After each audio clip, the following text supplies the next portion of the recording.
Vegetable gardening can be one of the most rewarding experiences in life. Eating your own fresh vegetables picked straight off the plant or fresh from the ground with the real taste still intact beats store-bought produce every time. I grew up in Auckland, New Zealand and gardening on the slopes of One Tree Hill, an extinct volcano, with perfect dark volcanic soil. It was merely a matter of chucking some seeds onto the ground, raking it over with soil and coming back and harvesting the bounty. With very regular rainfall there was little need to irrigate, a bit of pest control to keep down the snails and a bit of weeding was about it. What a shock to come to the Gold Coast, Queensland and attempt to create a vegetable garden here. The soil is poor and solid clay with a rock not far below with little or no topsoil. Clay is one of the most difficult mediums to grow plants in. The particular mix is so fine that oxygen and water have a hard time getting to the roots of any plant. Hard as concrete in the dry and waterlogged in the rainy season. Without special preparation you will be lucky to even get weeds to grow. As you can see in the picture above, success can be achieved but work is required. To prepare the garden, a mattock was used to break up the clay into smaller pieces. It is actually better to do this when the clay is dry rather than waterlogged. It's just heavier when wet and sticks to the mattock. This is time-consuming back-breaking work. But take a small patch at a time and come back after a rest.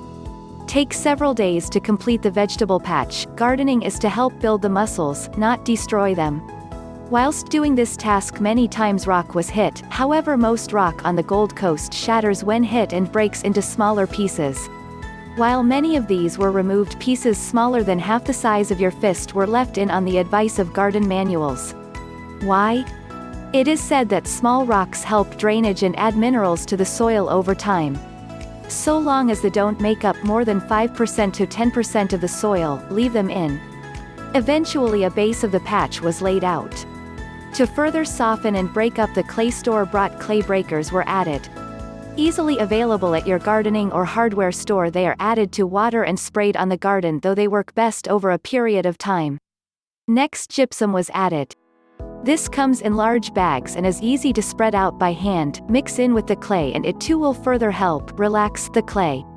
Some would say, why not just buy a bunch of topsoil and dump it down?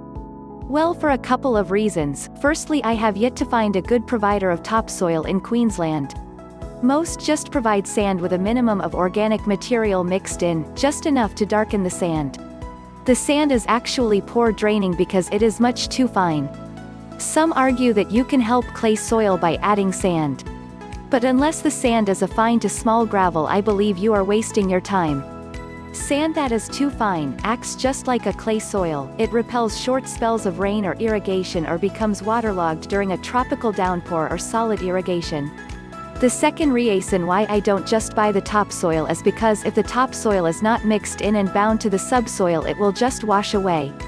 To really bring the clay soil up to grade, you need to add biomatter. Quality topsoil is made of plant and animal materials decomposed or in the state of decomposing. Compost made of shredded leaves, wood, grass clippings and vegetable food rubbish is good. But the best material I had available for this garden was straw and chicken waste. With a pen of 20 chickens, plenty of nitrogen-rich matter was produced. Every 3 months the coo was cleaned out, the straw smelling strongly of ammonia. However, once put on the garden, the smell quickly went and the straw and its added contents quickly broke down into the soil. I can recommend nothing better to add to the soil. If you must add something else to quickly create a topsoil and can't wait for compost or have no chickens, then I recommend products such as worm castings or 6-in-1 products, includes blood and bone, fish compost, etc. They come in 20 kilograms plus bags and range in price between $5 and $15. Several of these, or if your budget handles it, 10 to 20 of these really help to condition the soil. Now the garden is ready for sowing. In the garden pictured above, sweet corn, snow peas, beans, garlic, tomatoes, pumpkins, potatoes, beetroot, lettuce, cabbage and much more were grown in such abundance it meet our needs. A small veg patch with good soil, well planned, can add to massively to your diet. Unfortunately, this garden no longer exists as we moved on from my parents' lifestyle block. But as testament to the quality of the soil and the work put into it, this small area needed mowing twice as much as the rest of the lawn, with quality, healthy, green grass growing quicker with more water in the soil than the rest of the lawn.